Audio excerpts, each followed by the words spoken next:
All right. Welcome to the Shall We Football Podcast. I'm Ryan. With me are AJ and Colt. AJ loves numbers. Colt loves fantasy football. On this podcast, we talk football and only football. We are in Super Bowl week, gentlemen. And in honor of Super Bowl week, we're going to look directly to the future with a little mock draft action. AJ is our resident draft expert. And so I'm going to turn the floor over to him. AJ, what are we doing today? Well, first, we're going to acknowledge the greatness of Matty Snapback. Very Yes. pro Matty Snapback, Okay. Matty Stafford podcast. What are your thoughts, Colt? What are your thoughts about this trade and about our boy? Oh man, I like the move for Stafford. I'm really happy for him to get on a team with a good coaching staff, a great defense, and a pretty good offense. I do think it was a bit of an egregious overpay on the Rams' part, but they're concerned with winning now. And honestly, it's funny because I was listening to a podcast earlier today that was comparing Goff and Stafford's numbers, and they're really, really similar. That being said, Goff doesn't hold a flame to our boy here. I'm not advocating that, but I'm a fan of the trade just by way of Stafford getting to a contender. And I do think the Rams will pay for this later on.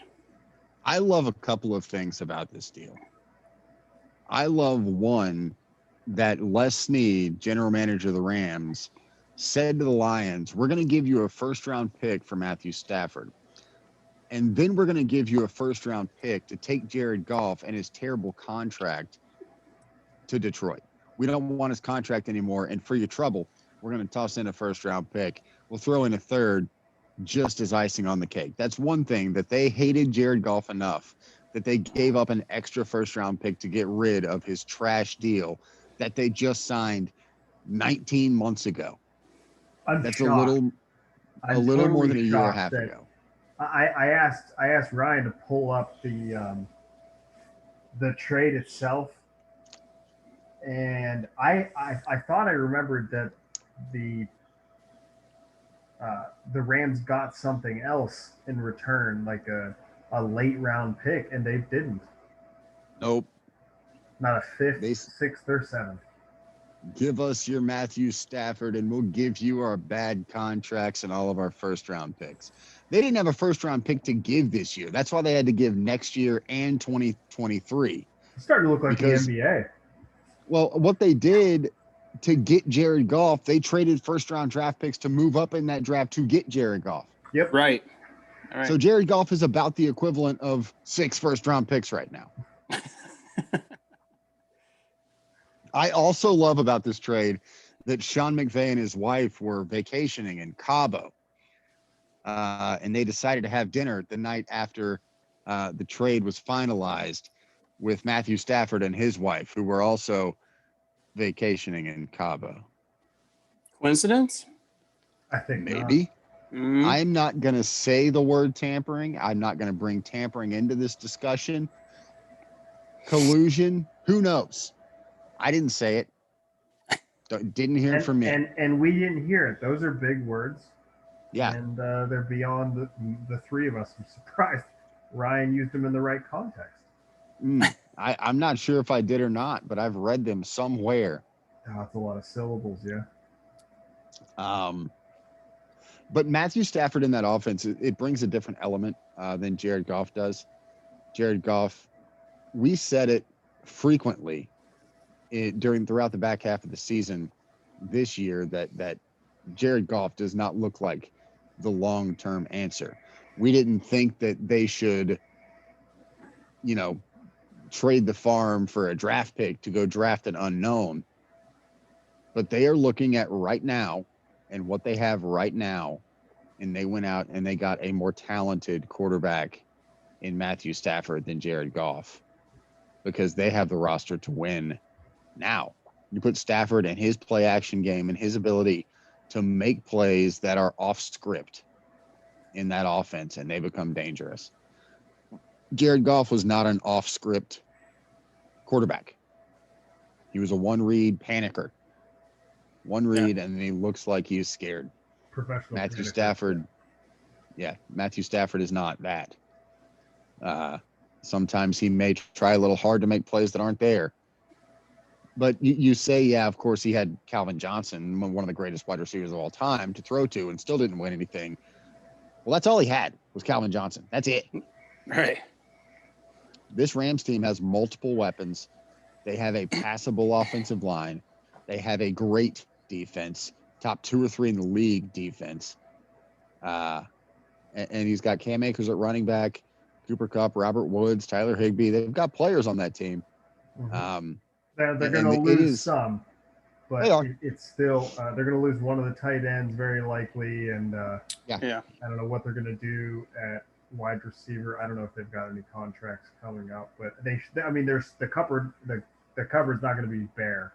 No, not at all. They've got some cap issues they have to work around, and they can shift money around and make it work with the big contracts they have on that roster. This all comes down to Sean McVay. Sean McVay can't say he needs anything else on that team. They got the quarterback that he wanted. That's true. They have the best defensive player in the best player in football.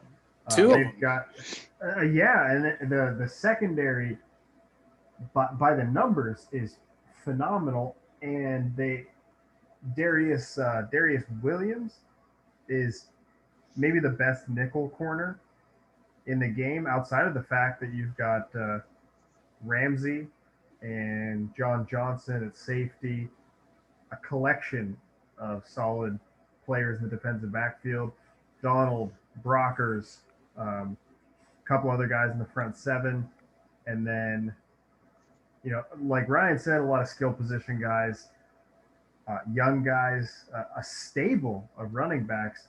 Biggest concern for me on that team is the offensive line. Andrew Whitworth,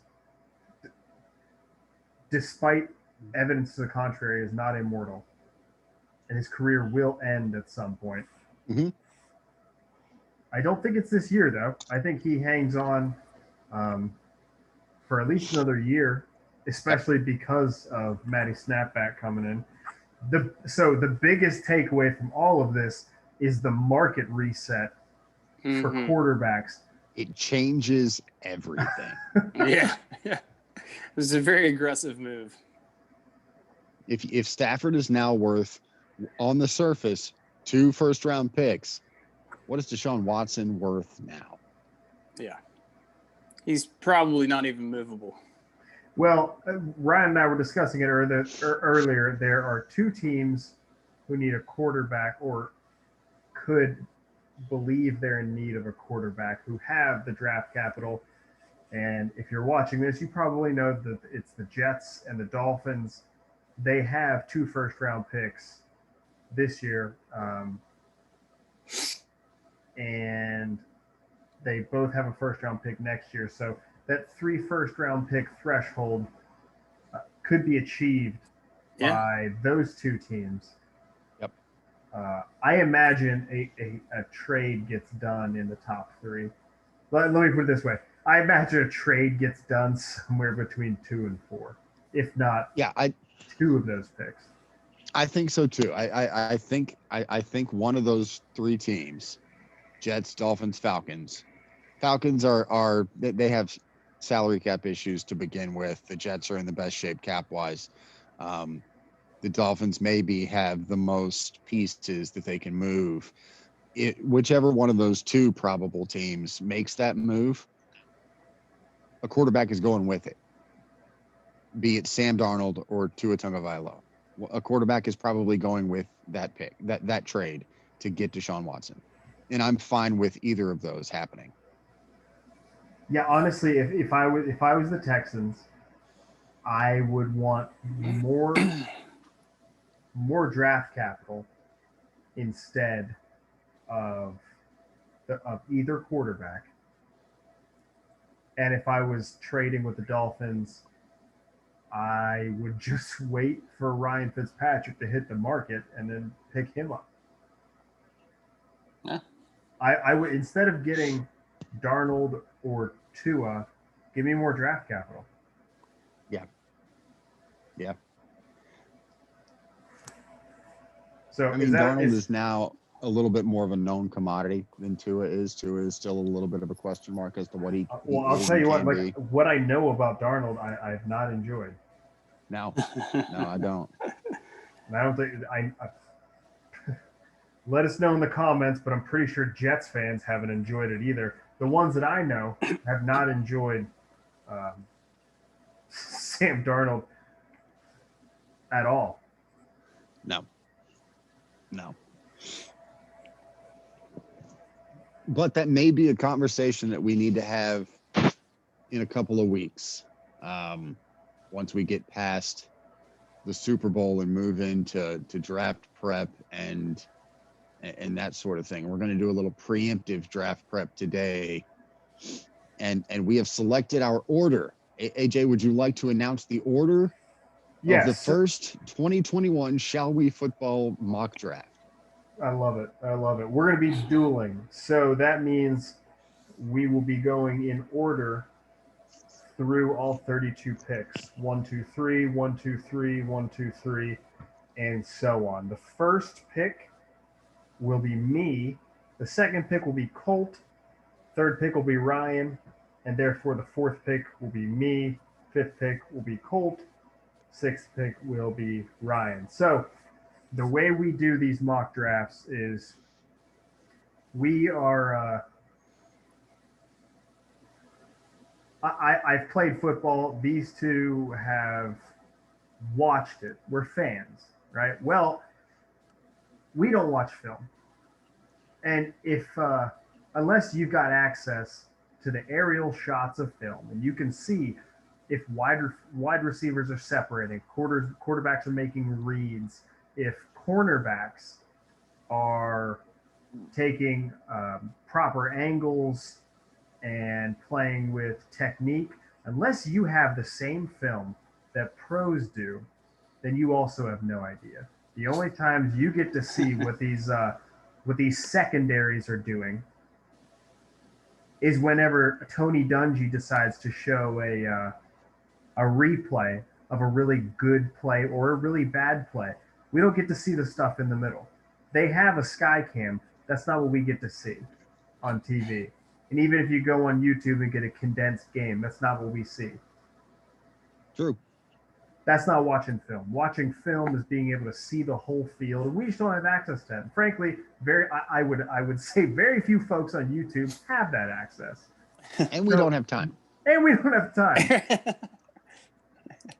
But what we do is we put ourselves in the minds of each organization when we make these picks. Our draft board is a composite of 5 major mock draft big boards. And we've compiled them into averages, and that's what you see before you, big board 1. So what I'm saying is we don't pretend to be anything that we're not. But what we do really well, and we do the research. We know what teams' tendencies are. We've crunched numbers. We know what's what, salary caps, rosters, numbers via Pro Football Focus. We have access to all that stuff. But if anyone's telling you that they've been watching film, unless they can get their hands on those aerial shots, the all 22, then the all elusive all 22. Yeah, we're working with amateurs, but we are the best of the amateurs. Yes. So, without further ado, this is the Rucker Park of NFL drafts. You know it.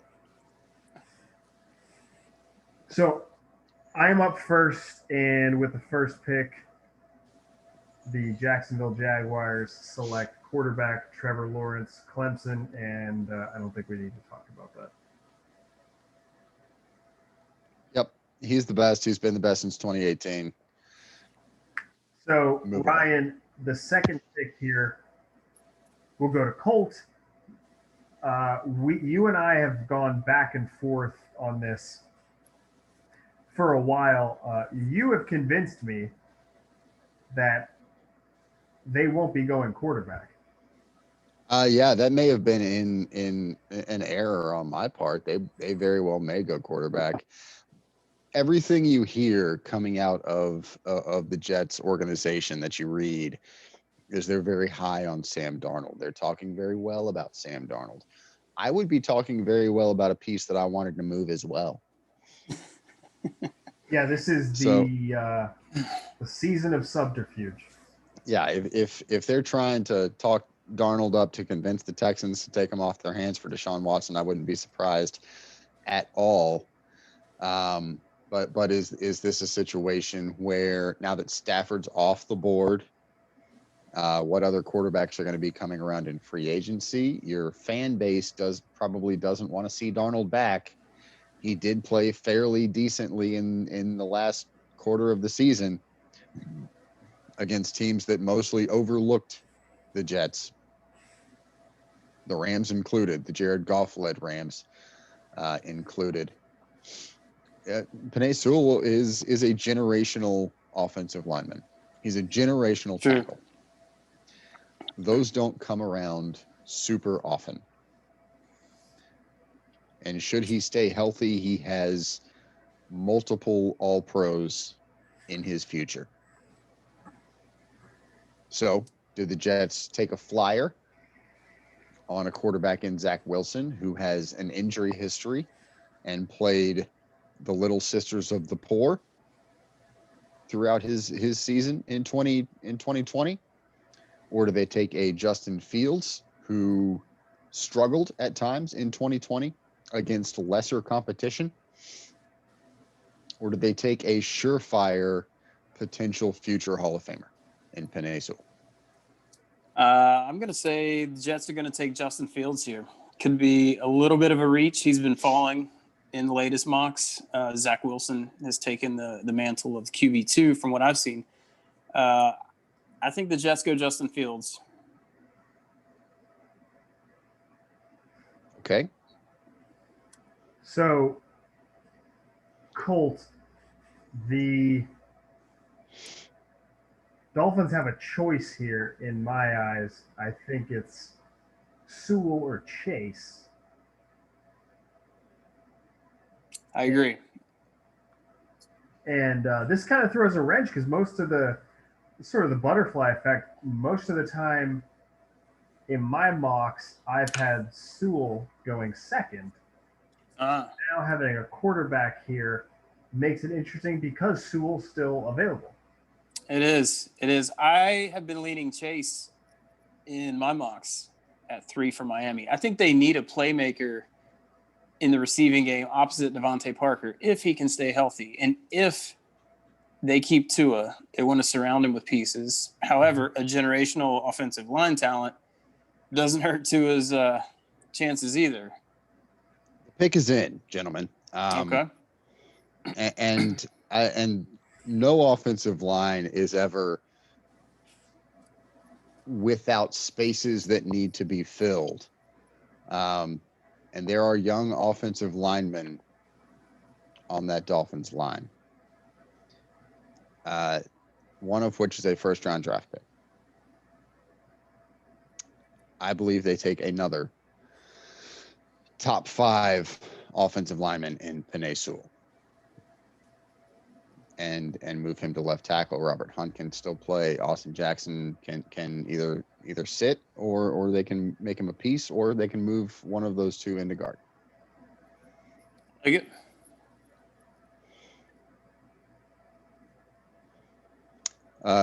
Colt, the Falcons they're in trouble. Yeah. They need a lot of defensive help. Julio Jones is getting older. Matt Ryan is coming toward the end of his career, but he has a contract that is as untradeable as they come. So I think they're going to be stuck with Matt Ryan for a couple of years. Still got some good years left. He's not trash yet. Right. He's still okay.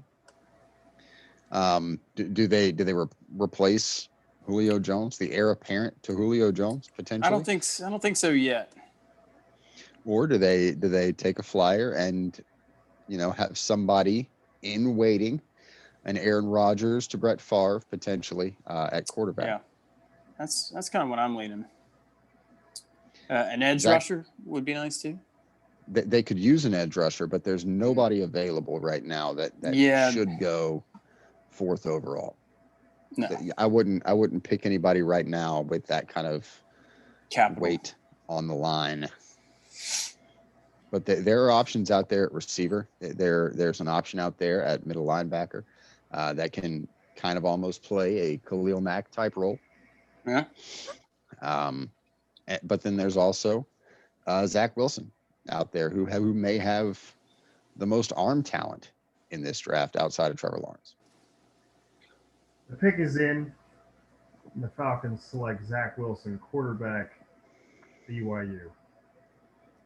Ryan, it's like you said, there is no edge rusher available here worthy of the pick. I think it's too high for a linebacker. The skill position pieces on offense are getting older or just ineffective. The defense is bad outside of Grady Jarrett and Deion Jones, who are spectacular. They're young in places, too young. Maybe those pieces will develop like A.J. Terrell, but this team is not win now. And Matt Ryan is a win now quarterback, except for the fact that he can't win now. Nope. What next year that you can add in free agency and with this first round pick would make Matt Ryan different next year? It's okay. I don't think you can. I don't either. I don't either. I think the answer is no. I think Matt Ryan is done. Now, do they move Matt Ryan and his terrible contract for little to nothing?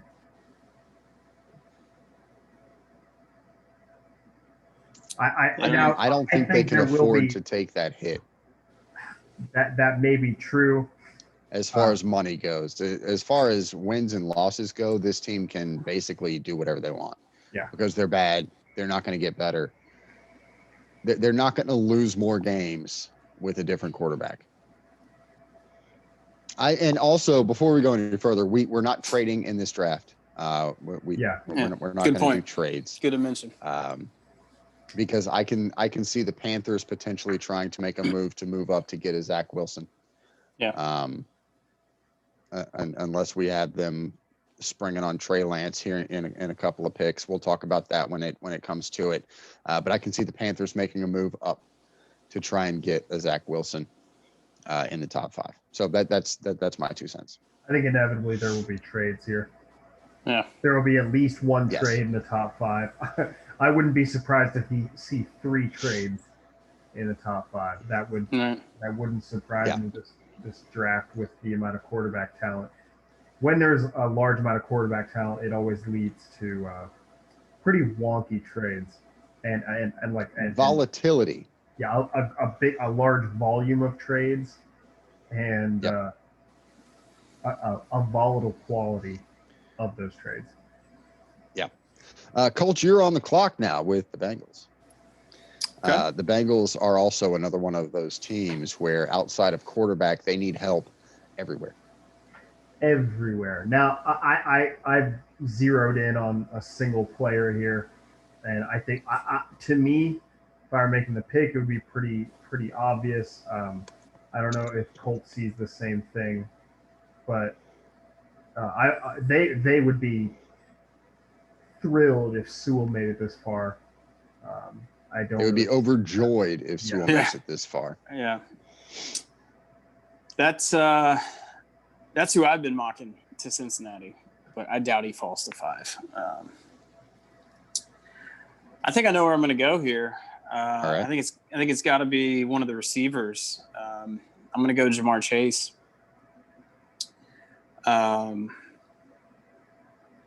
Strong argument for Devonta Smith. I'd love to see a little more protection for Burrow. he nearly got killed last year. So Yeah. I thought the offensive line would be a great pick here. If Sewell fell, it would be quite a gift to them. I didn't want to reach on the next offensive tackle quite yet on this talent on the receiver front. So There it is a high-end receiver draft as well, but there are going to be high-end receiver drafts for the foreseeable future. Right. It's looking like. I honestly don't know if Rashawn Slater is that big of a stretch there for the Bengals. I thought about it. It is such a position of need that I would not be surprised if they reached for Slater and picked him at 5. Yeah, I've seen that mock before. I've seen Slater move up big boards and which led to him moving up our composite big board here all the way up to number 11. Yeah. He was behind Darisaw, the offensive tackle out of Virginia Tech.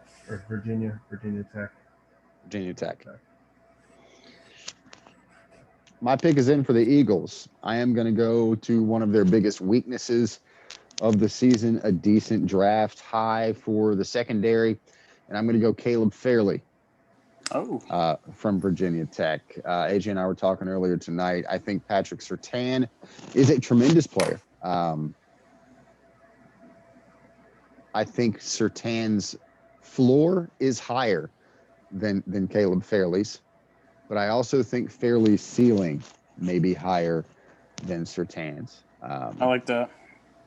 He used to be a receiver too, right? Fairley? Yeah, they're both going to be very good. I think they're both going to be very good, and I think Surtain may be the most consistent of the two, but the Eagles need splash plays in the secondary, and Fairley gets you that.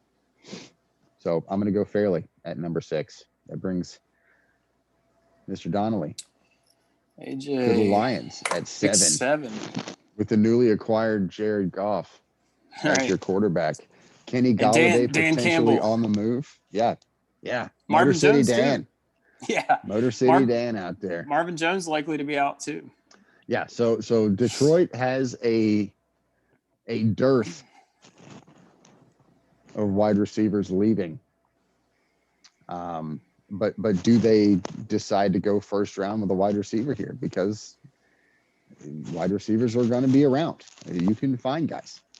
Or do they fill other needs on that team? Because when they played on Christmas or over Christmas, they looked like a JV team. They were bad. That made me smile. The pick is in. With the 7th pick, the Detroit Lions select Devontae Smith, wide receiver, Alabama. This is the Saquon Barkley principle, the Bill Parcells principle of if you see a future Hall of Famer, you pick them regardless of position. And I think that is Devontae Smith. There aren't enough superlatives about Mr. Smith. That just makes me feel bad for Mr. Smith. It makes me feel terrible for Devontae Smith to have to go to that just cesspool for wide receivers. Wide receivers go to Detroit to die. Yeah. Let's hope he does not. Yeah, let's hope he doesn't. I really, really like Devontae Smith. Are there any concerns with you about his size, his weight? Yeah. Being so light? If you follow the draft at all, frankly, the draft is football right now. It encompasses football outside of the Super Bowl. So if you follow football at all, you've heard, hey, Devontae Smith is small. Yeah. Crazy. He's like 175. Sopping wet. He can gain weight. That's a thing that happens. People gain weight. I think he can pack on 10 pounds. And he'd still be on the small side. I just think, you can press him. Try to get your hands on him. Right. That's the first thing you got to do.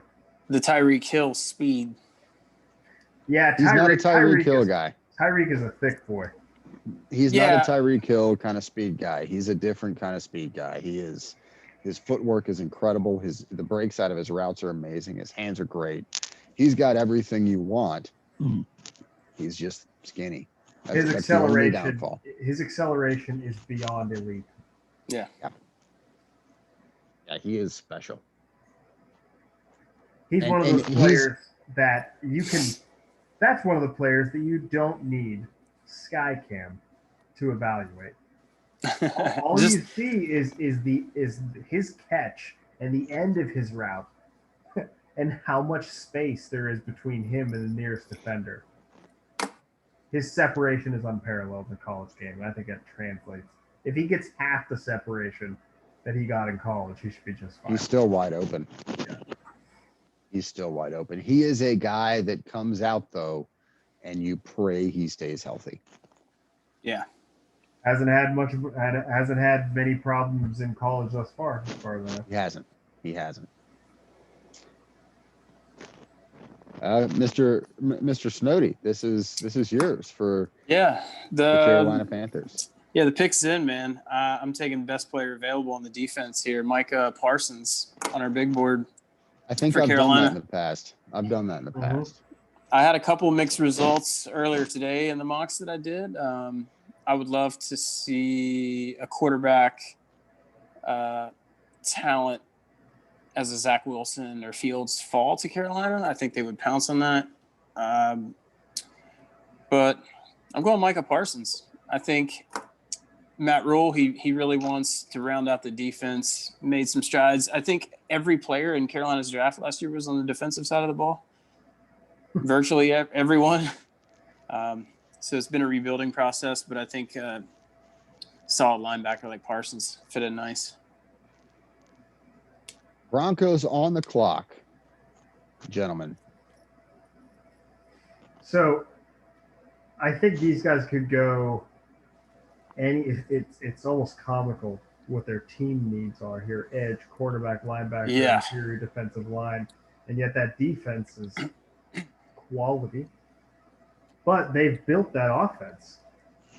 They have wide receivers. Cortland Sutton was injured the whole season, the whole year. They've got Noah Fant, Jerry Jeudy, KJ Hamler, Tim Patrick. The offensive line played better. They still have Phillip Lindsay, Melvin Gordon. I don't know how long he'll be around. I think Lindsay's a free agent. He could be leaving.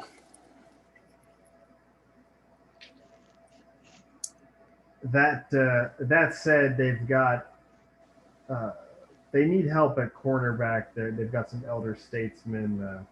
You got to get the best out of what Justin Simmons, the All-Pro safety, gives right now. Linebacker, they've got players, maybe some contract issues. At the edge, Von Miller is getting up there. Bradley Chubb, is he what you thought he was? And then there's Drew Lock. Hey. Colt, tell us about Drew Lock. Drew Lock is, man, he's like the friend I wish I always had, you know. I just admire him and cheer for him from afar. He doesn't even know me. Drew, I love you. Not really. Oh, the pick is in, and Drew Lock's not going to be thrilled about it. I don't love Trey Lance. I'm not going to make any qualms about that. I don't love Trey Lance. He has accuracy issues. I don't think his game translates. He's just a big, strong, athletic dude with a big arm. He's I don't know. He could be Josh Allen. He could also be Carson Wentz from this year. He could go one of two ways. But I am picking Trey Lance for the Broncos. I don't think he gets out of the top 10. And with the quarterback issues with Drew Lock, I don't think the Broncos can pass up on what could be with Trey Lance. Fair enough. We got the Cowboys in 10, AJ. Take is yours. We're going to talk about it. The Cowboys need help on defense, and there's no ifs, ands, or buts about it.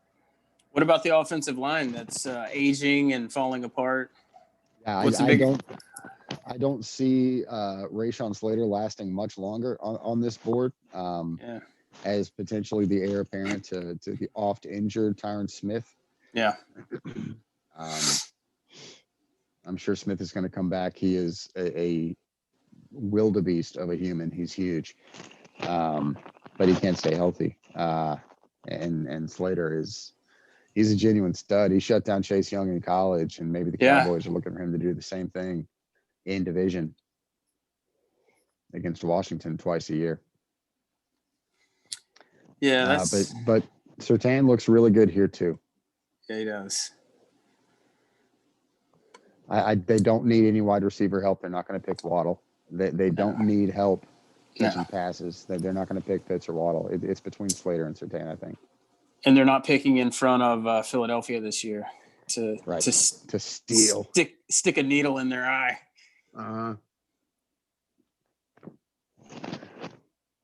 But this is an interesting pick.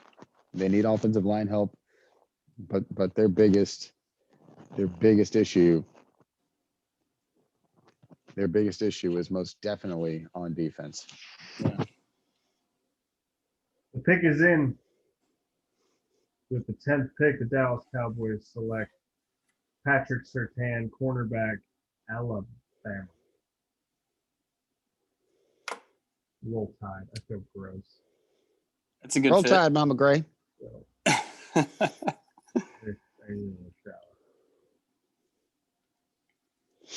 I like that pick.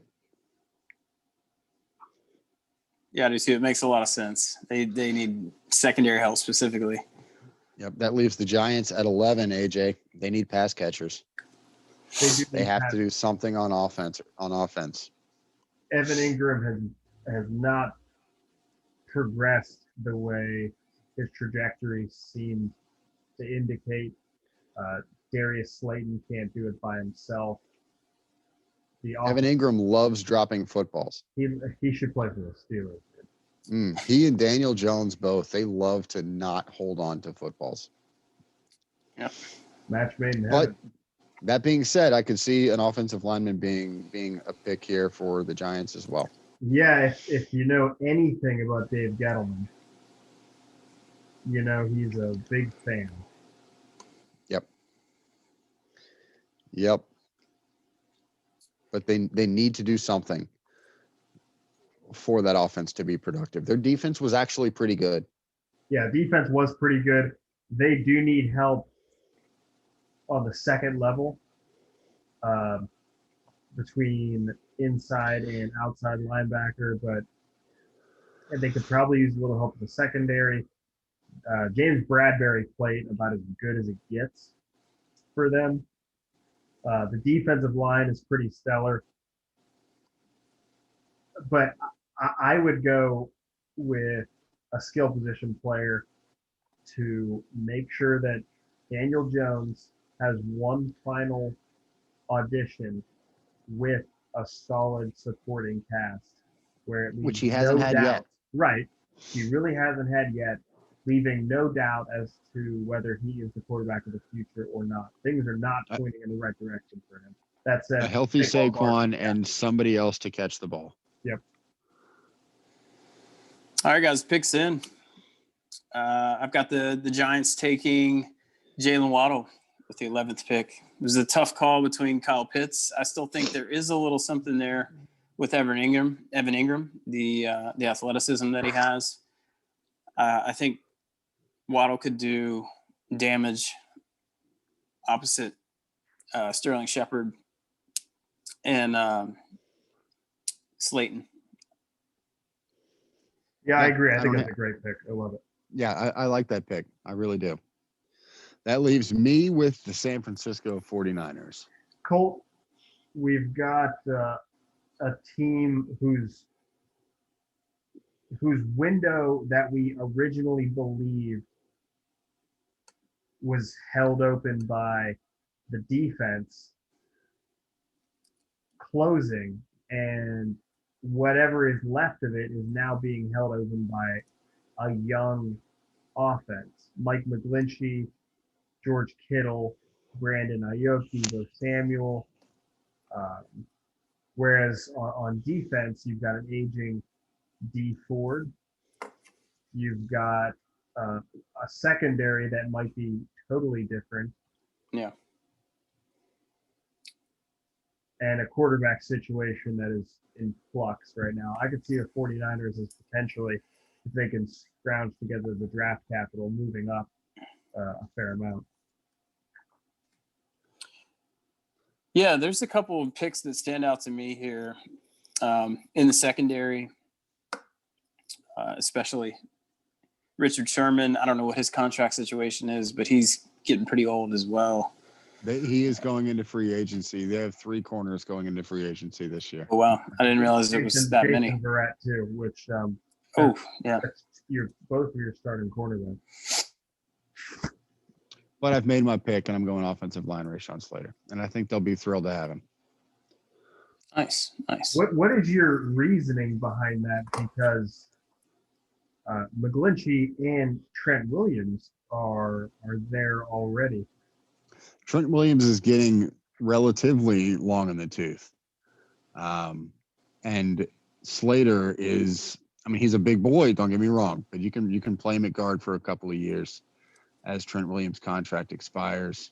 You can make him useful. And McGlinchey was disappointing this season. From everything I've read, your Golden Domer did not play up to snuff, sir. Well, hopefully, I wasn't really sure what the point of putting offensive line is a need for them. I don't know if it's their fault that the 49ers running back room is just a pile of bodies. They all got hurt. Everyone on that team got hurt. But yeah. It's not a good look for the offensive line either way. It might not be entirely their fault, but not a good look at all. A lot of their team got hurt against the Giants and the Jets at MetLife Stadium. Something in the water. Got to be something in the water up there in New Jersey. That puts the Chargers pick for you, Mr. Donnelly. And Colt, I think we do need to talk about Hunter Henry being gone potentially for them as a free agent. They have never had a good offensive line, and they need help on defense. Outside of quarterback, they can upgrade basically everywhere. They've got decent weapons at wide receiver, but they need help almost everywhere else, including their head coach and his play clock management. Couldn't resist a shot there. Yeah. And special teams, which is potentially the worst special teams unit I have ever seen in the NFL. It was almost entertaining to watch outside of how painful it was to see how that group played on a week in, week out basis.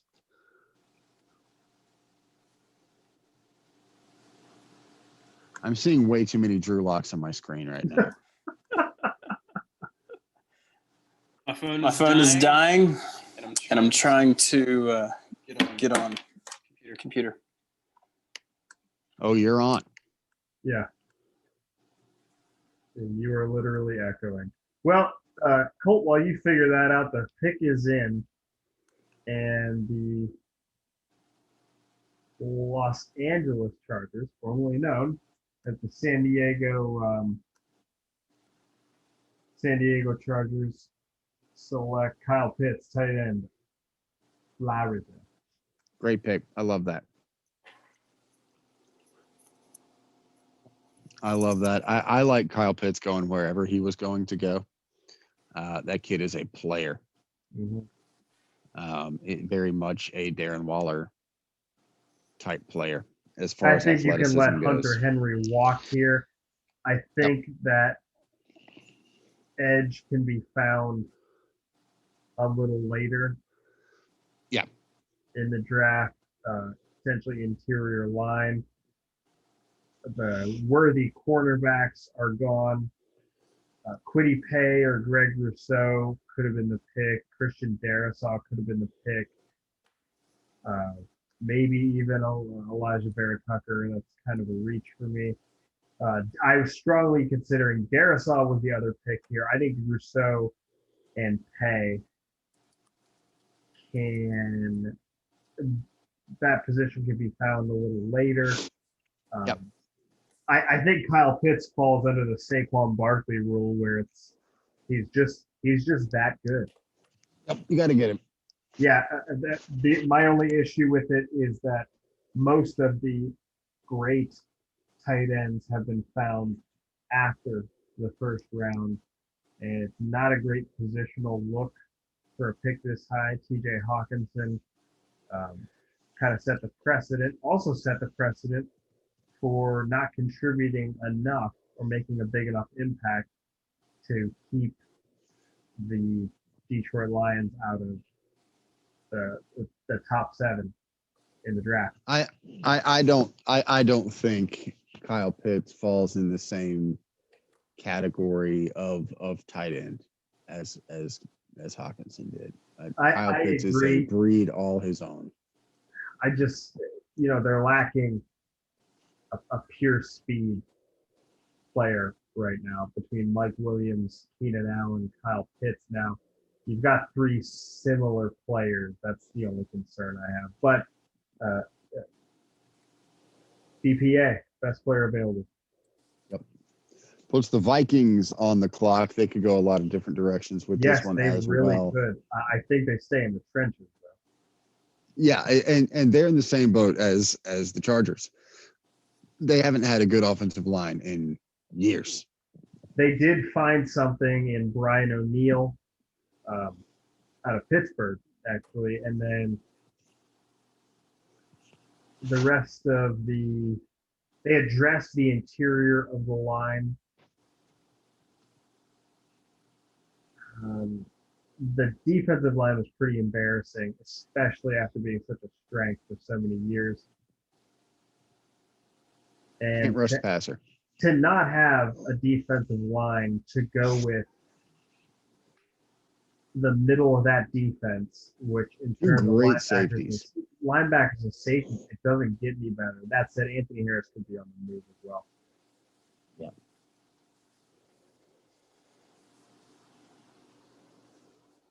Well, the pick is in, guys. This was a tough call for me with 2 guys that stood out, but with the 16th pick, the Vikings, I have them taking Kwity Paye.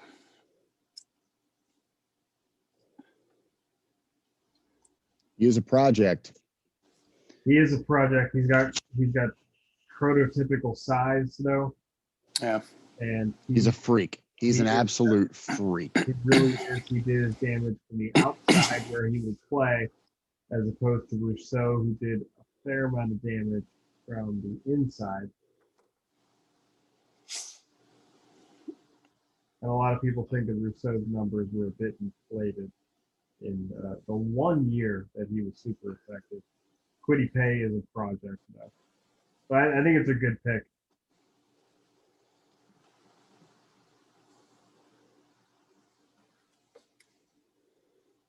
Colt, is there a chance that Bill Belichick takes a quarterback here?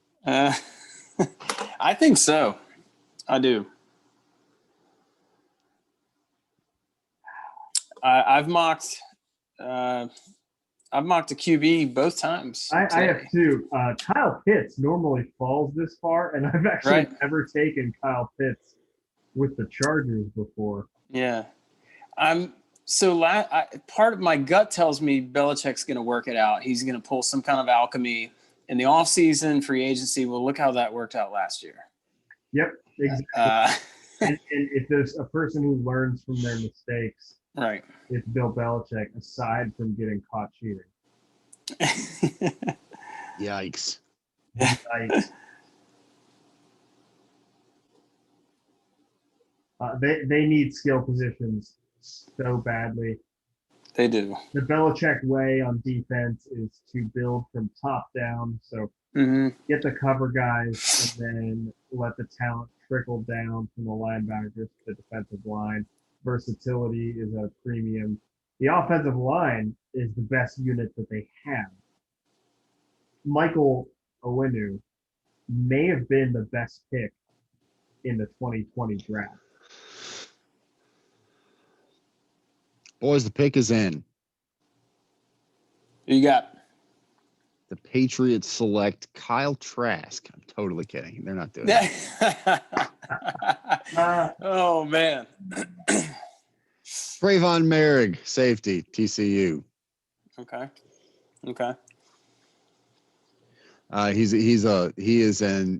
He jumps off the page, jumps out of the screen when you see TCU's defense play. By far and away, the highest rated safety coming out, Jim Thorpe Award winner, best defensive back in the country. He's a stud. I watched several TCU games by proxy a little bit this year, and he jumped off the screen in the Big 12, and that's tough to do for a defensive player in the Big 12. Certainly get a lot of chances to make plays in the defensive backfield. Yeah. That puts the Cardinals on the clock. AJ at 16. Colts Cardinals need a lot of things. They do. I have been hoping and praying that Kyle Pitts would fall to the Cardinals. I don't think he's going to. That would be awesome. That would be wonderful for Pitts to go there. They need help on the offensive line. They got to keep Kyler upright and healthy. And their defense is aging. Is Patrick Peterson back this year? We don't know. Yeah. That's where I've been leaning. I'm thinking corner. I don't know if there's a corner good enough to warrant taking at 16. No. I don't know if there's one left. Horn? J.C. Horn? J.C. Horn is available. Yeah. It's a little bit of a reach, but he is out there, and he is a good player. Yeah. The pick is in. Okay. 16th pick, the Arizona Cardinals select Gregory Rousseau, edge, the U. Nice. Yeah, I like that pick too.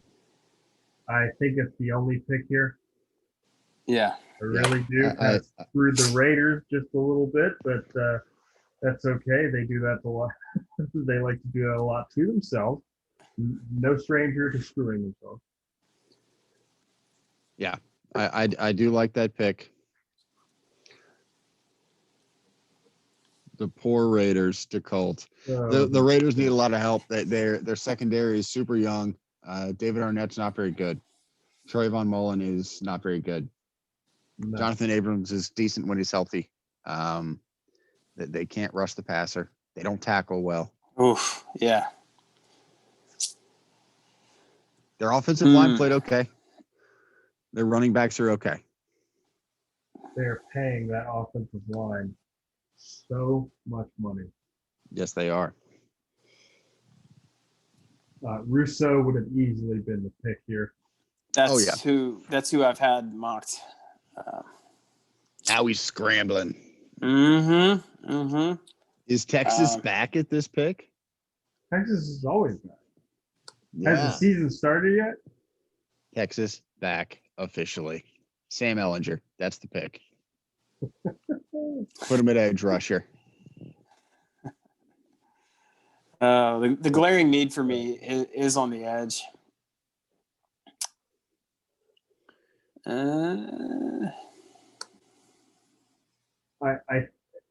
I think they take the best available defensive player, but Mike Mayock and John Gruden are always full of monstrous surprises.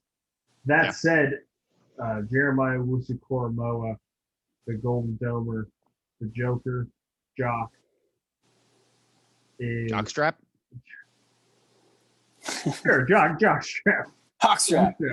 My understanding is he does not like the nickname Joker. But really? Anyway, that's like 3 positions covered there. He played cornerback. That's true. At Notre Dame. That's true. Fair amount. Yeah, he can cover. He can rush the passer. Yeah, he can literally do it all. It's covering a handful of positions.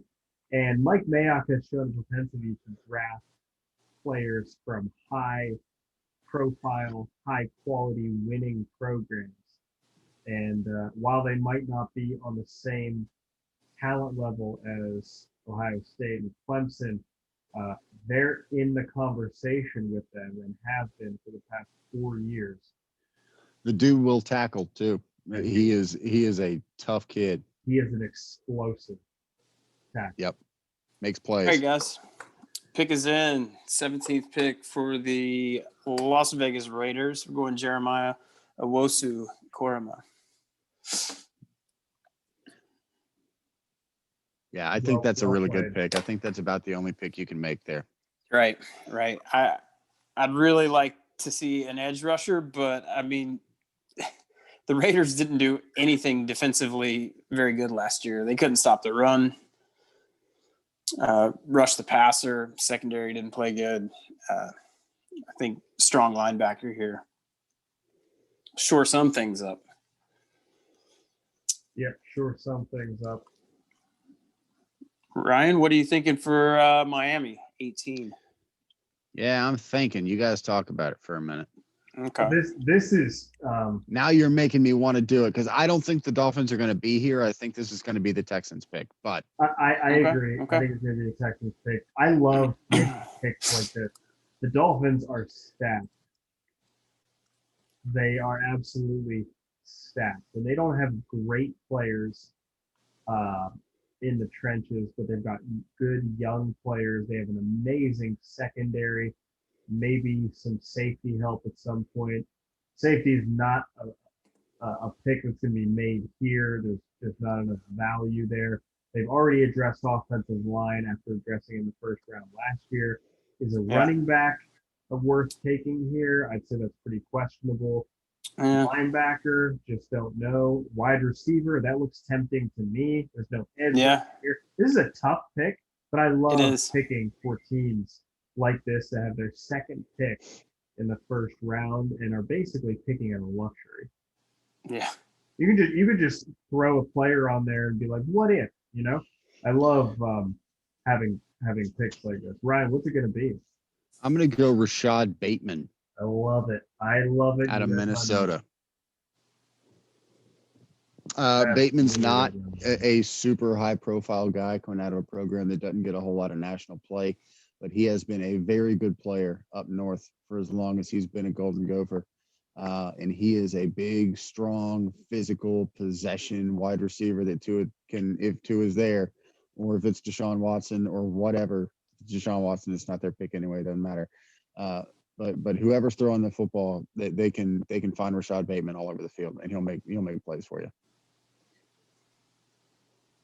AJ, that leaves you with the Washington football team. Good luck. The pick is in. Oh, already. Matt Jones, quarterback, Alabama. I like it. He's not going to be available No. at this point, but since he is, this is a day one starter. This is day one starter. You think? The only one who's more ready to start in the NFL at quarterback is the only one who's been as ready as a college quarterback can be to start in the NFL since Andrew Luck.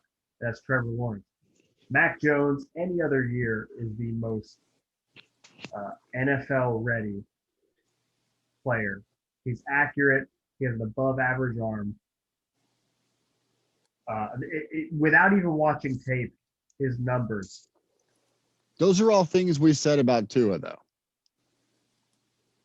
Those are things we said about Tua. But Tua didn't get it done whenever it mattered the most. Mac Jones absolutely did. Here's my question, though, and excluding the amazing throw when he had literally zero. I mean, there was pressure, but if he doesn't make that throw, what? He doesn't have the career trajectory, but no one was expecting a freshman quarterback to come in and make that throw that won them the championship so many years ago. Who do you throw that ball to? You know who he threw that.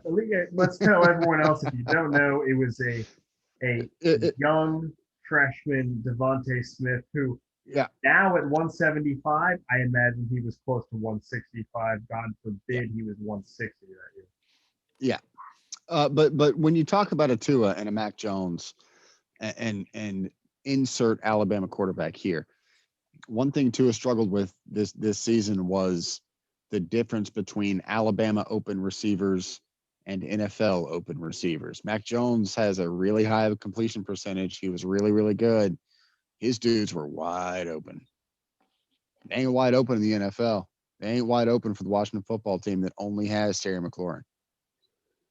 That's true. That said, this draft will provide a lot of value at wide receiver a little later. I don't know if that, if you don't think Mac Jones is the answer, that's not going to change your mind. The fact that they have a second round pick that could be a wide receiver.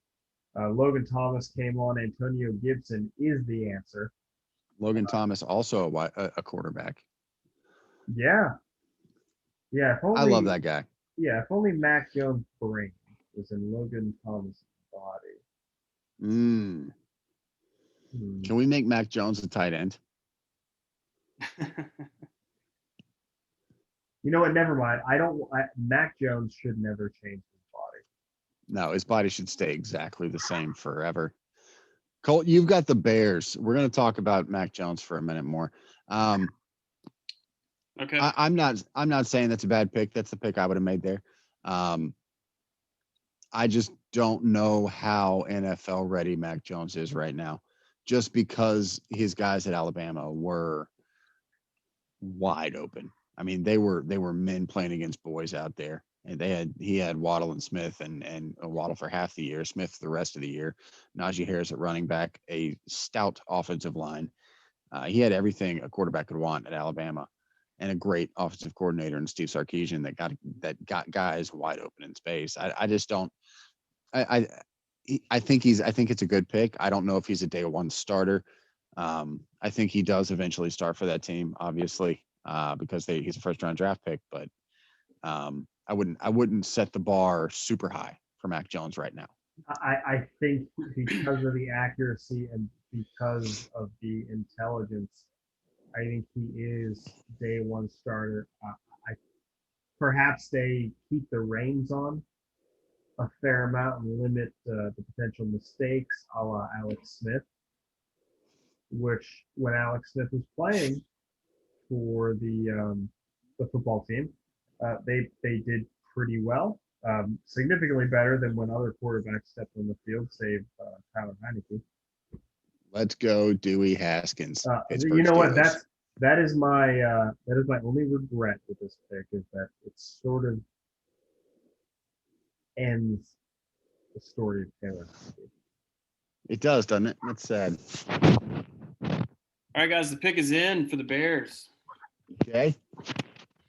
20th pick, I have the Bears taking Christian Darrisaw. Yeah, I think that's a very fine pick. I think that's the only pick. Yeah. This is one of the tougher picks if there's not a quarterback available for the Bears, which not in a single one of my mock drafts outside of a poor decision to slot Kyle Trask in there about a month ago. Hey. Christian Darrisaw is literally the only player that makes sense here. The offense needs to be the pick. Elijah Vera Tucker is an interior lineman, potentially moving outward, but projected as an interior lineman. You can't take a running back here. And then the next offensive player is Wyatt Davis. You do not take Pat Frymuth here. Rondale Moore, you don't take him. Rashad Bateman would have been perfect here, but Christian Darrisaw, to me, is literally the only pick to make here. Yeah, I think so too. That is tying you to Trubisky, and really gives him one last shot at that spot right there. The Colts are very interesting. This is maybe the toughest pick for me. I at this point, with the big board having changed a fair amount, this pick has got easier to me. There's about players. I've got the only pick that I think I can make in this spot is J.C. Horn. Yeah, that's where I've been going, and I've actually in my drafts been reaching for him, even when he was a little lower on the board. The other potential one is Vera Tucker. Yeah. Yeah, that offensive line is good. There's nobody there right now that is a step in for Anthony Costanzo. I don't know if you saw this. Costanzo said that Quentin Nelson could slide over to left tackle and still be a top 5 player. Quentin Nelson's a stud. I'm not going to put anything past that kid. He's a good player. So that's a possibility. But yeah, I'm taking Horns. They need secondary help. They're not going to find a quarterback in the first round. Hey Ryan, we can't hear you, bud. You're squishing your mic. My mic's right here. Is that better? Yeah.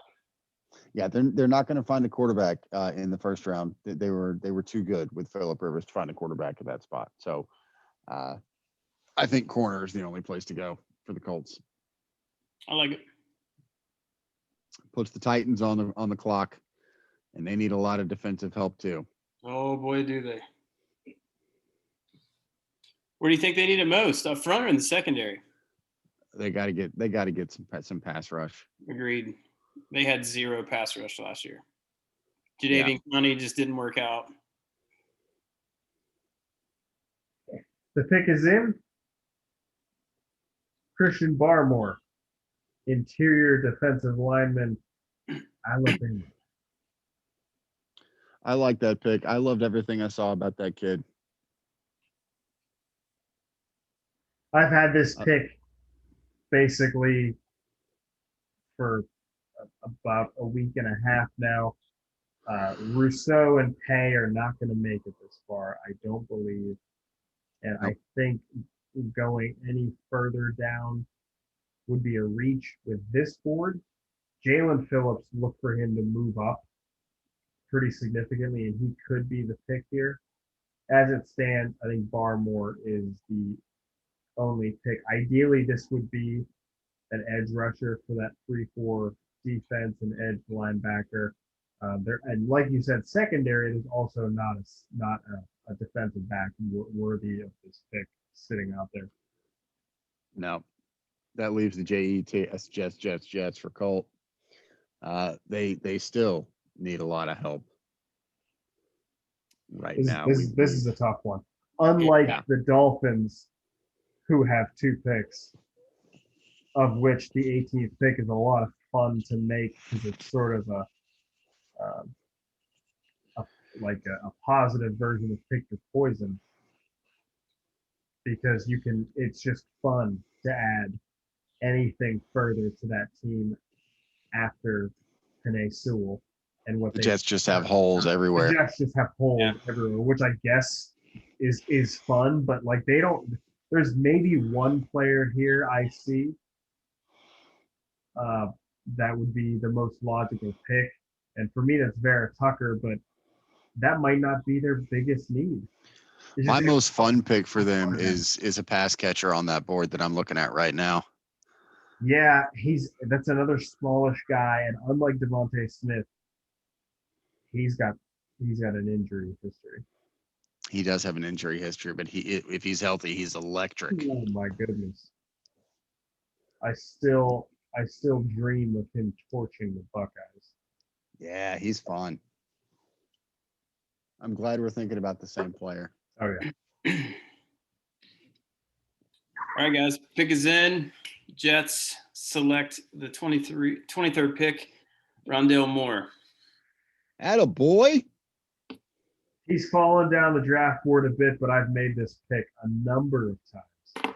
I really like that pick for them. I do too. AJ, that leaves your future in my hands.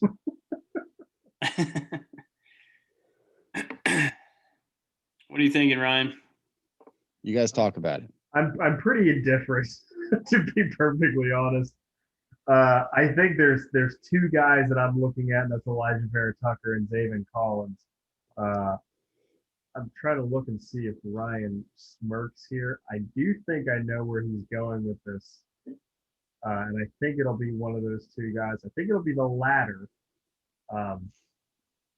because of the injury problems with that linebacker unit, despite the fact that with a healthy Devin Bush and the second best defensive player in the league in TJ Watt, Bud Dupree, is he coming back? Alonzo Highsmith, was he effective enough? Vince Williams, is he too old? They showed that they have some other linebackers because they had to dig so deep and basically drag folks out of the grocery store in order to field a team and have linebackers to play. They're aging everywhere. The offensive line is garbage, and Big Ben he's played like a tree, and that used to be a compliment that you couldn't bring him down. Now he just doesn't move, and when he does, it's incredibly slow, like a tree. Yeah. Take us in. AJ, what is this city built on? What is this team? What is this franchise always been built on? Well, if I recall from the glory days, it's been attacking defense and ground and pound on offense. Yeah. I'm going to go with Zayvon Collins in that pick. He is exactly the kind of player that's going to fit in great in Pittsburgh. He was not recruited very heavily coming out of high school, I do believe he's from Hominy, Oklahoma. He played quarterback in high school. He put on about 60 pounds to play linebacker for the Tulsa Golden Hurricane. I've known this kid for a couple of years. I got to interview him several times. Great kid, high character guy. Pittsburgh's going to love him. Going to love the way he plays. He's a big kid. He's walking around 265 right now, 260. And he's way faster than he should be. And the kid is just all over the field. I mean, he's good, man. He's really good. And just because he played at Tulsa in the American Conference, he's going to be overlooked, and he's going to fall into the Steelers' hands, and they're going to love him.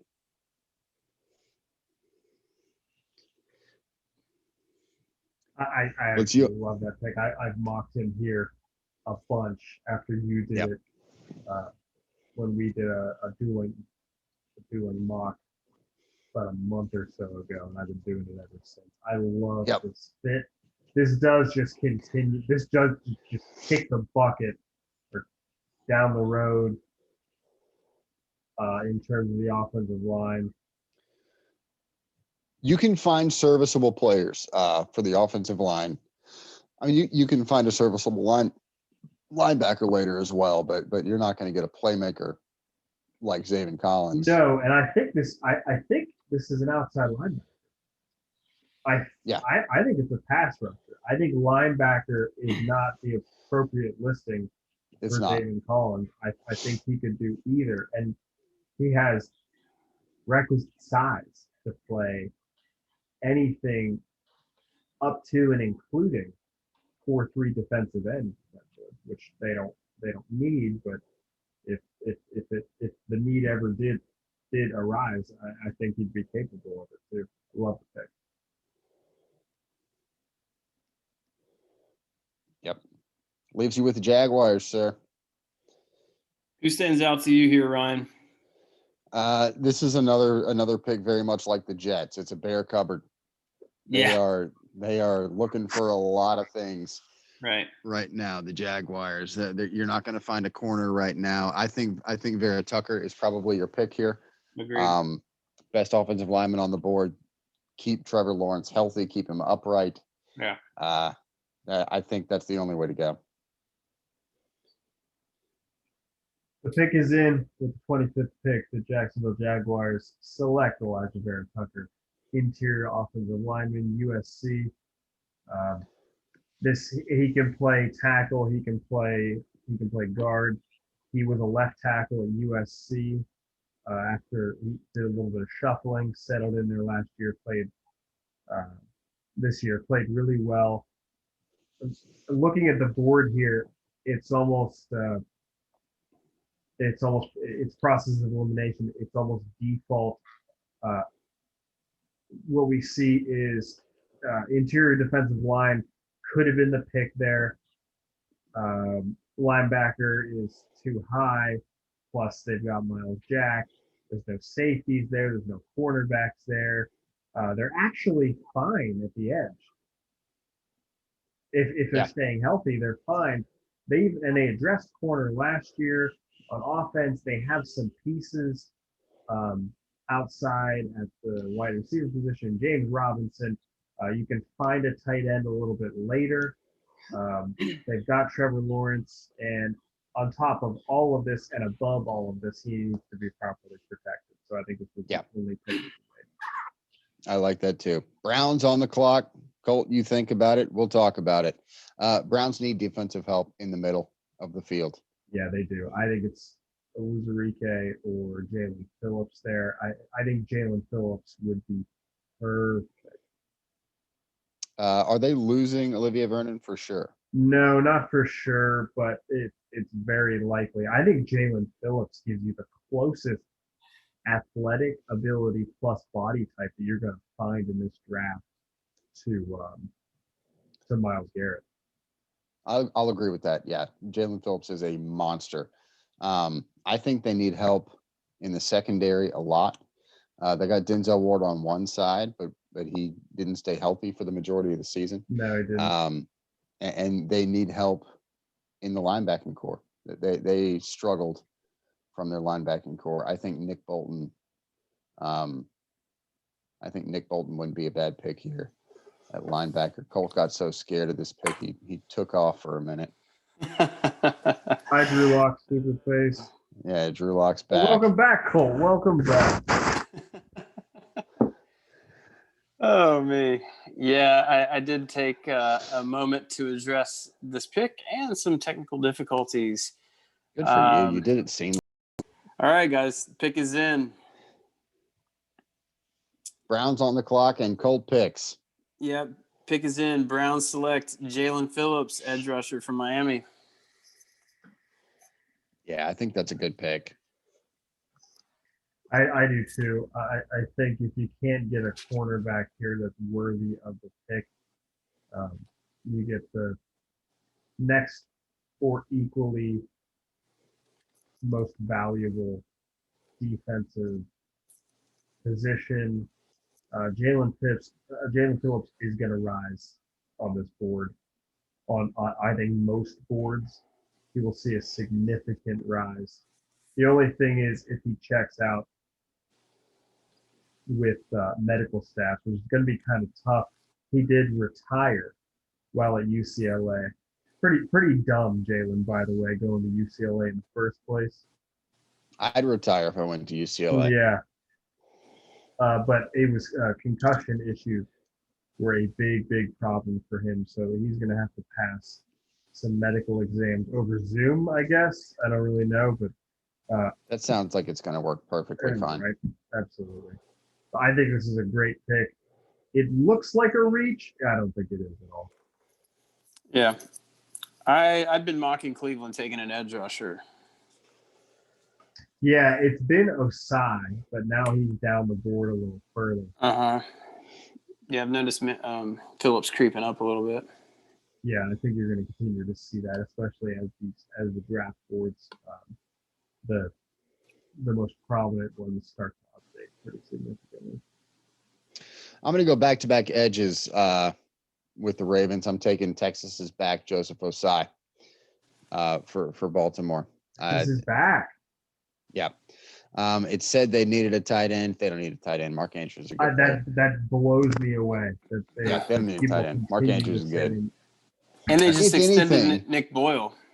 If anything, they need a big, strong possession wide receiver. Yeah. And you're not going to find that now that Rashad Bateman's gone. Terrence Marshall may be an option there at LSU, but I think that's a bit of a reach for the first round. Kadarius Toney is just getting you the same thing as Marquise Brown on the other side of the field. Just another one to take the top off the defense. That defense is good. They could use some more pass rush. Everybody can use some more pass rush. The offensive line dealt with some injuries with Ronnie Stanley and Orlando Brown moving around. Because of that, now Orlando Brown wants to be a left tackle like his dad. It's fine, whatever. They have the pieces around the offensive line to continue to be good. They prove they can run the football. They did not prove they can throw the football, and they're not getting rid of Lamar Jackson. So get him some weapons that can catch the ball on third down in those possession type situations that Marquise Brown just doesn't have the body and the stature to do. So I think it's a stretch for anything for wide receiver. So get him a pass rusher. Joseph Osai. Saints on the clock for AJ. We're picking all of each other's favorite teams. This one is about as tough as it gets. They have a salary cap nightmare. Yeah. It's about as bad as I've seen. Yeah. And the situation they're in now with their cap, the Rams are looking at that in 3 years. Yep. That's what the Rams have done. The Saints went all in for Drew Brees last 2 years, and now they are behind the 8 ball a bit. Yeah.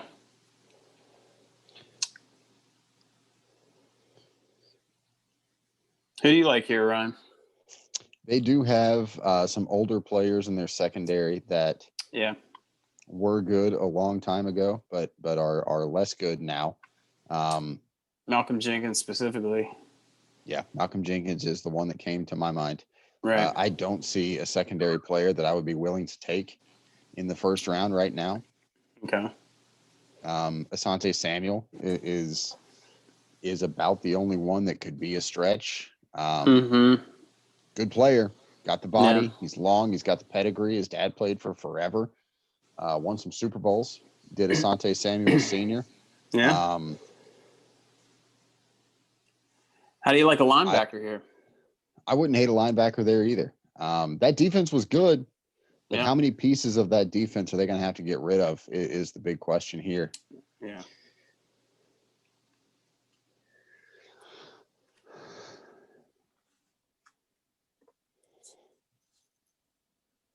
This is about as tough as it gets because we don't know where they're going to go to make the cap right. I am going to draft this based on need. I imagine Marcus Lattimore being one of the only faces of that secondary left over. I think Jenkins is somehow maneuvered. Marcus Williams could potentially be on the move. They're going to have a ton of dead money. They're going to have so much dead money. I don't know how they're going to navigate this. But I am going to reach for Asante Samuel to the New Orleans Saints at 28. I don't hate that pick. Yeah, I like that. This is another pretty tough one here. I could have a lot of fun with this pick, I think. You really could. I think I could. What do we always say Aaron Rodgers needs? The receiver. And what are they not going to do? Take a receiver. No, they're not going to do that. Not in the first round. No. With who's on the board? They've got 2 really good running backs. Yeah. With Bakhtiari, when he comes back, they're going to be good. Yeah. Jones likely to be gone too, and or Williams. Well, if it's that, then we have some running back options up there. Yeah. I really feel like Aaron Jones is not going to be back for the price he's going to want. Yeah. I don't know. I'm really I want to mock a receiver here. I do too. I want to pick Kadarius Toney for this. Yeah, that's what my heart's telling me, man. I am concerned that offensive line is getting a little long in the tooth.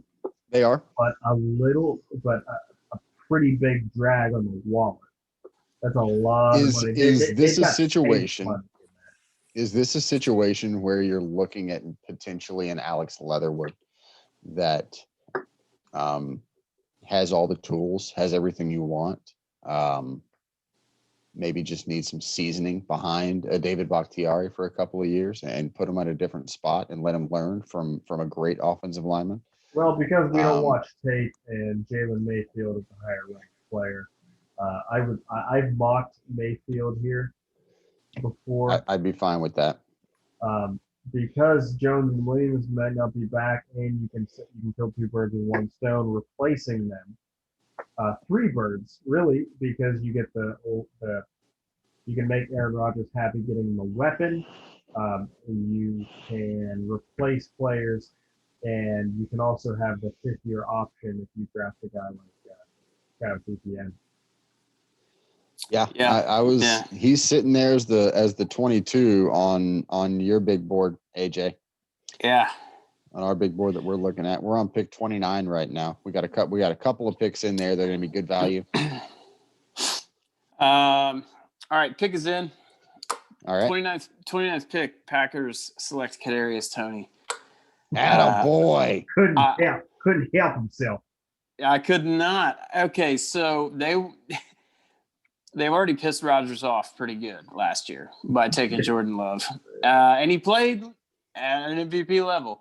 Now, to keep him there, because there's been, rumblings in the bush that he might not be so happy and, a little bit of trade gossip. I don't think Rodgers is going anywhere. I do think they may go out of their way. There's a chance they may go out of their way to appease him with a receiver this year of some pedigree to complement Devontae Adams. I do love the value of ETN here. Receiver makes sense. I mean, I've been mocking them taking a corner. Who have you been mocking them taking? Strangely enough, Asante Samuel. Yeah, okay. If he falls there, I could see that pick for sure. Yeah. Asante Samuel. Who else? I think I had JC Horn fall a lot in one that I did, and I don't think that's going to happen. No, I don't either. All right, fellas, pick is in for the Buffalo Bills. And I did select Jalen Mayfield. Okay. That's a team that their roster's in great shape. They're really good. They could use some corner help if Asante Samuel falls to the Bills. If Asante Samuel falls anywhere between 28 and 32, that's where he's going to go, I think. Okay. I agree. But on our board, he's not there. And when in doubt, take an offensive lineman. Your receiving core looks good. You've got a stud quarterback. Your defense is decent. You could use a little more pass rush. You could use a little more cornerback help. It's just not up there on the board. So take the highest rated offensive lineman you got. I like it. AJ, Tampa Bay Buccaneers potentially could be the Chiefs. Yeah. At pick 31, it is yours. Colt, what do you see the Buccaneers needing? If the Buccaneers can beat the Chiefs and end up with the 32nd pick, are they going to need a quarterback? No, I don't think so. He could manning it. He could win it and ride off. Yep. As it stands right now, I'm almost leaning a running back here of the caliber of Etienne and even Najee Harris. Yeah, still sitting out there. Yeah, I don't think Arians is in love with Ronald Jones at all. I don't think that's ever going to change. Fournette's a vet. Fournette's only good in the playoffs. Exactly. He's played really well in the playoffs, but I don't think he's the long-term answer. And if they can get a standout running back at the end of the first round here, I think that makes sense. I agree. I think your pick is Etienne or Najee Harris. I think if Brady comes back, Gronk comes back, you're still going to have everybody basically but Chris Godwin. He may be gone. Right. Your offensive line's fine. You kept Tom Brady a statue healthy all year. They're fine. Their defense is playing out of their minds right now. Right. They have the luxury to take a back here. Yeah. And they were the 28th ranked rushing offense in the league and the second ranked Exactly. passing offense in the league. They could use a running back. Yeah. And we're deep enough in the first round that you can justify taking a running back in the first round. The pick is in. Yes, sir. Let's hear 31st it. selection, the Tampa Bay Buccaneers take Joe Tryon, edge, Washington. They are losing, potentially, Jason Pierre-Paul, Shaquille Barrett, and Dominican Sue. That front seven is going to be decimated, and they don't have the cap space to keep everybody. All right. I'm thinking about that. I think these guys need to start planning for the future at least a little bit, especially if they win a Super Bowl. And this running back class is kind of deep. You still have guys like Kenneth Gainwell and you got both the Carolina dudes coming out. Javonte Williams, Michael Carter, absolutely. Yep. Depending on how far ETN and Najee Harris fall, you could even move back up to get them early in the second round if you like. Running backs are. I'm not going to say no to a Ramondre Stevenson, honestly. Yeah, he came back for Oklahoma. To get him in the third or fourth round. Ramondre Stevenson, he can do some things. That leaves the Chiefs at 32 to Colt, and now we're just adding toys to the toy box at this point. Right. Offensive line, maybe. So far and away the least stressful pick. Yep. Yeah. I could see a Sam Cosmi going here. I could too. I can see Wyatt Davis. I do think he'll tumble a little more because of that injury in the national championship game. They can use help on defense. I could see a Leatherwood going here. I could see a Leatherwood. I could see a Nick Bolton, a Levi, a Wuzumike. Probably not Javon Holland. Carlos Basham, maybe. Sam Cosmi. They can use. They're still good, but they could use any of these things. I do love offensive line because they're going to get to a place where they're going to start having to pinch pennies. And you also saw where the injury bug hit them the worst coming down the stretch and in the playoffs was the offensive line. Who knows what percent of Eric Fisher you're going to get back after an Achilles injury. That is massive for any player, much less an offensive lineman. So you're going to want to look at the future past Eric Fisher. You assume Lawrence DeVarnay Tardif is going to come back? Maybe. No guarantee. Yeah, who knows? We've already seen where his priorities lie, which is probably, where more people's priorities should lie, but most NFL players are also not doctors. Sure. All right, guys, pick is in. All right. Kansas City Chiefs select Samuel Cosmi, 32nd pick. What a way to close it.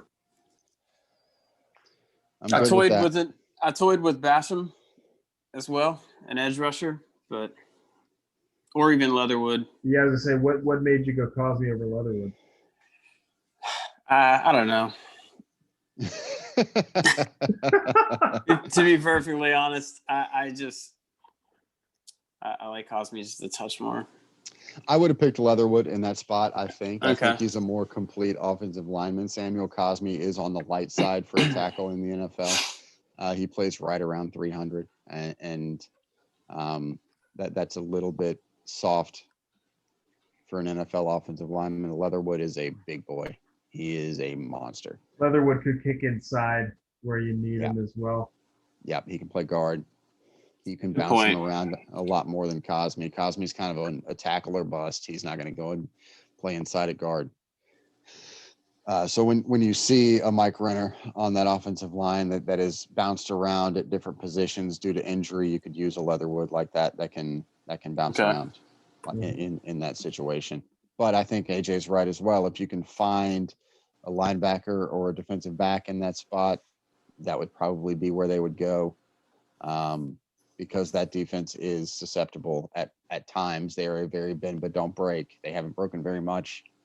No, they this have year. not, despite a lot of numbers that would indicate a contrary point. They don't give up that many points. Nope. A lot of yards, not a lot of points. Which eventually could bite him in the ass on Sunday. So we got to talk about Sunday. Yeah. That bend but don't break Kansas City defense going up against playoff Tom Brady and a Buccaneers offense that is clicking at just the right time. If you factor in potential, preseason games that would have been, they are finally right now getting to a number of reps that they would have gotten had there been a preseason. This is the number of reps they would have had. This is what they could have been all year toward the end of the season right now. They're figuring it out, and they are a scary squad. Not there. Brady can't throw 3 picks. No way. Not against this team. Nope. That'll turn into 3 touchdowns. Yep. I've still got the Chiefs. I've still got the Chiefs in this one because I think that offense is too scary to stop. Colt, you went with the Buccaneers. How you feeling about it? I still feel okay with it. I do. Ironically enough, the Chiefs are super scary. Their offense trumps any in the league in my mind at any given time. It's just I'm thinking about some of the matchups in the trenches. Having Vita Vea back, Shaq Barrett, JPP, I think they're going to make things pretty uncomfortable for Mahomes. However, the elite playmaking ability over the top with Hill and underneath with Kelsey, I mean, I think the Bucs can cover, though. What's the line? 3, right? I believe so. But I think they can cover those options, too. I mean, the linebackers are so fast. I think they'll have to bracket Tyreek and or Kelsey and alternate. I don't know. Aaron's a good coach. I think Tampa Bay's defense is better than Kansas City's, and the offense can hang. So therefore, I'm gonna stick to the Bucs. All right. These are final picks, fellas. These are final picks. I know. I appreciate you guys giving me a chance to recant here, but I'm gonna stick to my guns. I appreciate the diligence, Yeah. the perseverance that you're showing with your NFC South brethren. Yeah. I was going to potentially propose something to AJ. What's that? If the Bucs do end up pulling this out, does that redeem Colt of his sins and absolve him of his Drew Lock exile on his Zoom picture? What? Yeah, I like your angle. What? Throwing it out there. He screwed up about eight to 9 games for like 11 weeks, and you're saying that one game at the end of the playoffs is redemption? Yeah, or could double we or go? Nothing. Could we double down? That's what I was just thinking. Colt, if you can pick the score of the game. Okay. I like that middle ground. I do. Bucs win, and you have to pick the score correctly. Okay, but we're not doubling down, so you won't lengthen my sentence. No, that's not on the table. Okay. So Colt, this is starting to get uncomfortable. You can't lose here because you're either going to stay exactly the way you are, or you get at it. Okay. There's no downside to this for you. I appreciate the grace here, guys. We're very grateful. Yeah. All right. Predictions. Score predictions. What am I thinking? Calculating. Dun, dun, dun, dun, dun. I'm going to go Tampa Bay 31, Kansas City 28. All right. That's a cover. Duly noted. AJ, score. Oh boy.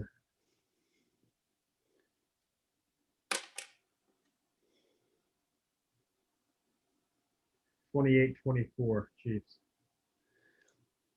All right, my score prediction 34-27 Chiefs. Okay. 34-27. This game's going to be, there's going to be some points, and we're going to appreciate that. Loving the matchup. I think this is going to be an excellent Super Bowl. Before we close up, let's get a few closing thoughts on our draft. Yeah, what's the most surprising pick in there for each of you? Colt, what is your most surprising pick?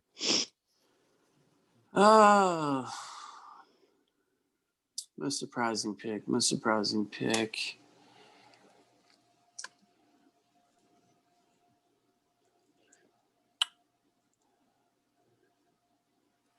Thinking about it. I'm gonna say maybe New England with Morig. I'm gonna go ahead and second that. That is exactly mine as well. That kind of stood out. Shocked to see that one go there. Makes sense. It does. I haven't thought about it yet. That is how Belichick likes to build his defenses. Kid's a player, man. Kid is a player. Well,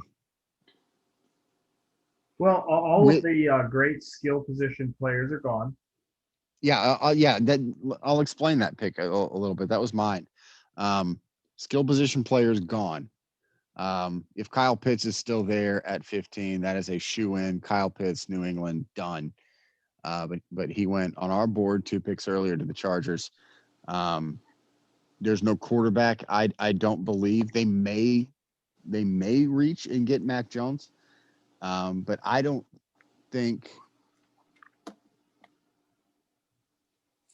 see Belichick as a guy that is going to reach for a quarterback he doesn't truly believe in the first round.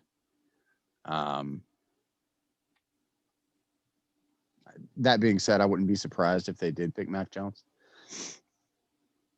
They're going to get some pieces back that opted out on defense this year. Right. Their offensive line is good. They need pass catchers. They do. Did not work out. There's not a pass catcher on that board at 15 that is worth taking at 15 that you can't get almost an equal. Spot. It's a very awkward spot to be. You can get viable pass catchers later in this draft, and potentially a couple in free agency if you need to. Merrick's a hell of a player. He is a baller, and he'll be a difference maker on that defense. He's a big body. He's long. He's athletic. He'll be a good player. Yeah, and it fits with, like I said, the way Belichick builds his defenses. So we had 3 quarterbacks in the top 4. We had 4 in the top 10.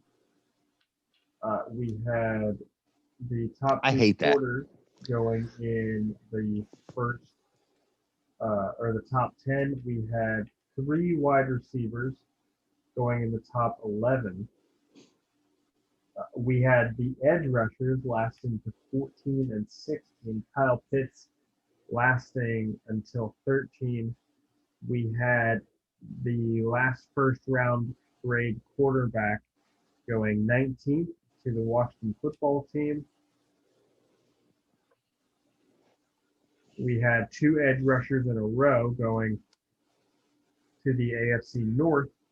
Browns and Ravens, we had the Dolphins taking offensive line and wide receiver, respectively, with their first and second first-round picks. We had the New York Jets taking quarterback and wide receiver with their first and second first-round picks, respectively.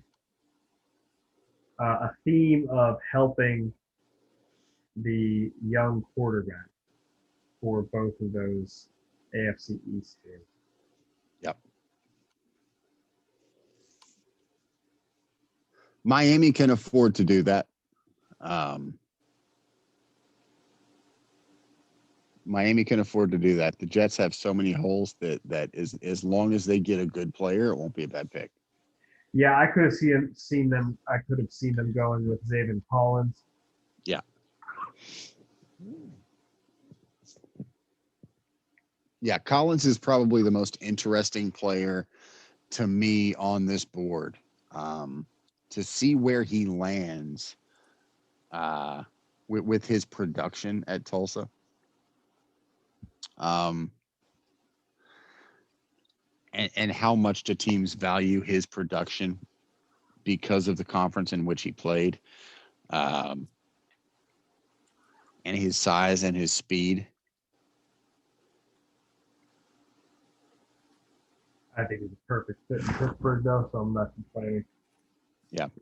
Looking at the players available, both running backs stayed off the board. We've got a tight end, a safety, interior, offensive and defensive lineman, linebacker. These are all positions of relatively low value as first-round picks. You can see the bottom, some players sort of creeping upward. Cosby was picked, but Alex Leatherwood, Terrence Marshall, Carlos Basham, tackle, wide receiver, edge, all high-value picks. Yep. Being dragged up from further down the board due to a handful of reaches based on value and need. I can still see a Wyatt Davis getting picked in the first round. He's a good enough player that as long as he gets cleared, as long as his rehab is progressing the way it should by draft time, I think I don't see him falling a whole lot. I agree with that.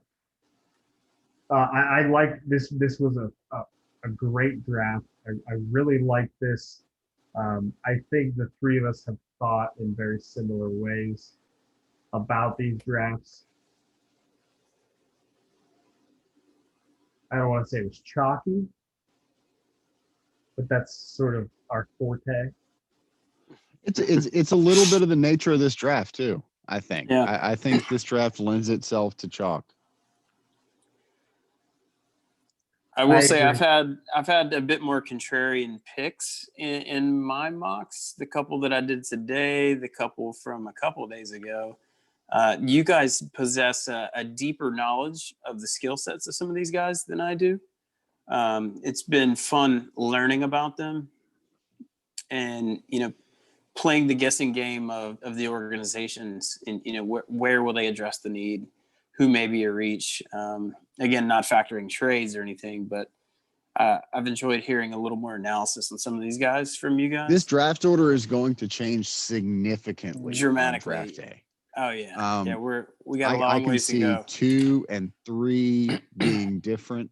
At least one of those being different. I can see the Panthers moving up to get a quarterback like Zach Wilson. Right. I can see the Panthers picking Trey Lance right there. Yep. And they put in a bid for Stafford. They tried to get Stafford too. Yep. So that's I think a lot's going to change here. The Panthers are going to be in the market for Deshaun Watson if there is a market for Deshaun Watson. They're going to try. Yeah, I think so.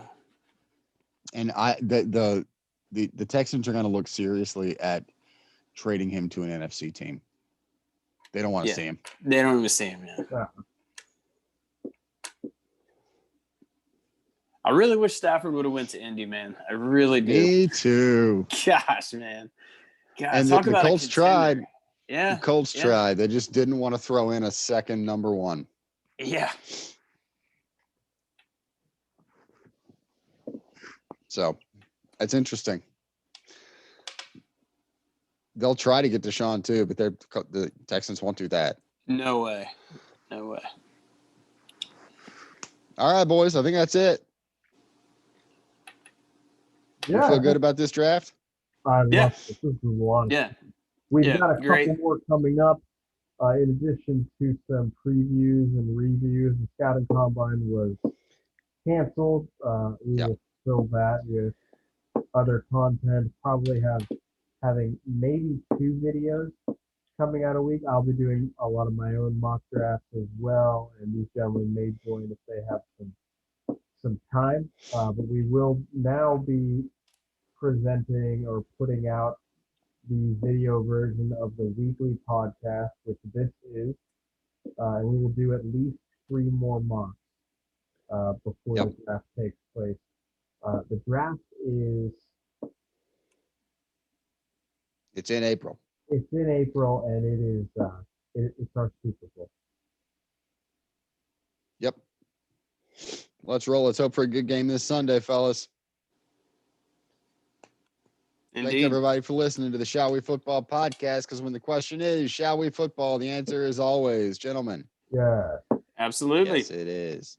You can find and subscribe to the Shall We Football podcast on any major podcast platform. Every episode of the Shall We Football podcast will now also be available in video format on the YouTubes alongside other content. Don't forget to follow us on Twitter at SWF_podcast. Tell your friends, tell your family, tell your aunts and uncles, your cousins, and small children at the Toys R Us that you're lurking at right before they close. Thanks for listening. Good night.